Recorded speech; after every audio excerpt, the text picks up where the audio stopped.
One of the many sectors of the economy that is getting hit especially hard is the restaurant industry. In normal times, Americans were spending roughly as much at restaurants each year as they were at grocery stores. Our economics correspondent Paul Salmon looks at how this is affecting a few restaurants in the greater Washington, D.C. area. His report is part of our regular series, Making Sense. We let go of all of our hourly employees. It was horrible. It was one of the hardest things I've had to do in my life. John Williams owns Whitlow's, a bar and grill in Arlington, Virginia, not far from the NewsHour, that's been closed since mid-March. The hardest thing is letting all these people who've busted their butts for you for years and just being like, I gotta let you go. I can't do this. I can't keep the train going forward with everybody on it. And that sucks. Williams, whose brother works at the NewsHour, now serves only non-paying customers. I got one dish. His former employees. That's for you, buddy. Thank you. I ordered like eggs and milk and bread and stuff, just the basics, so they can, so they can get by. And we'll just distribute that out to everybody every week. I mean, it's something. The pandemic has closed restaurants here, there, and everywhere. Since March 1st, the industry, which employs 16 million Americans, about 10% of the workforce, has axed 3 million jobs and counting. Most restaurants expect more layoffs this month. Catherine McGee has been a bartender for 12 years. The mom of two lost her job at Whitlow's last month.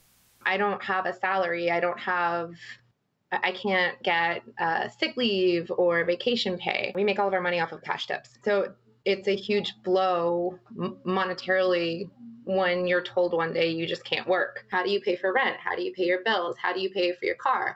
If you have to use your car, how do you pay for your kids? For 22-year-old Brianna Euler, a Whitlow's server, her job wasn't the only thing she lost. One of my family members were laid off as part of the pandemic.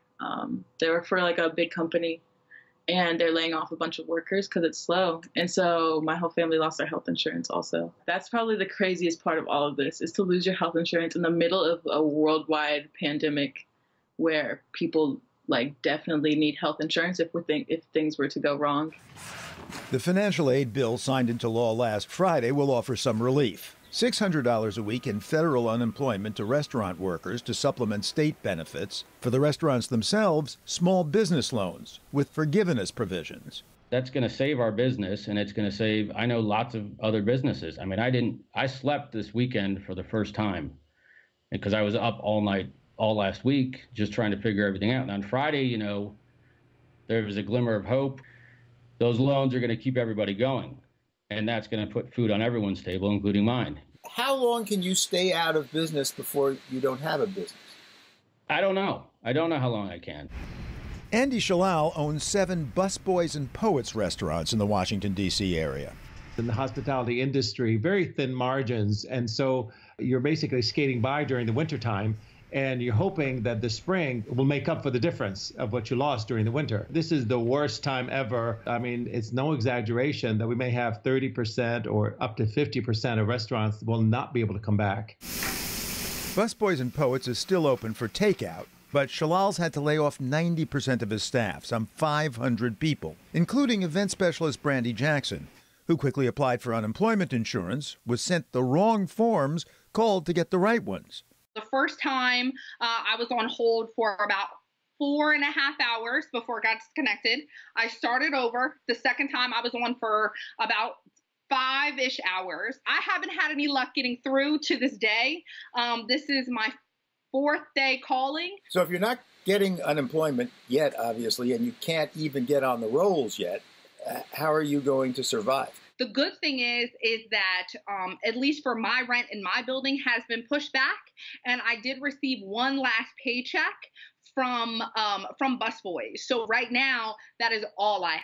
And I mean, if we could just be totally honest, that's not going to last me more than after this week, after groceries. Owner Shalal says he's waiting on details to determine if government aid will be enough to save his business. You still have your rent, you still have your electricity, you still have your taxes, you still have all these other things that continue and don't stop. We pay yesterday's bills with today's revenue. And if today's revenue stops, that avalanche of payables is relentless. If we're talking 4 weeks, we're probably okay.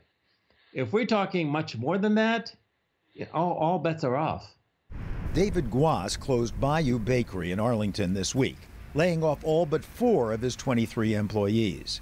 But the New Orleans native is still cooking. Guas teamed up with nonprofit Real Food for Kids to give away free, healthy meals to children in the neighborhood and others in need. We had one targeted school that's about 5 blocks away from us, Key Elementary. I have at least 6 or 7 of my staff whose kids go to Key Elementary who are on the reduced meal programs and the free meal programs. So I'm staring at who's going to be affected. I've got plenty of big pots, from all my crawfish boils. So I set up all the propane tanks outside and started just cooking. Decorated takeout bags no longer used for orders now adorn Guas's windows. And this week, Shalal helped paint the windows of his shuttered restaurants. The sidewalks are generally empty, but when people walk around, they feel like they're just kind of in a daze. And sometimes you need to have some joy, some interruption that is positive in your day as you're walking to see some beauty or some message that is inspiring. For the PBS NewsHour, this is correspondent Paul Salman, still reporting from home.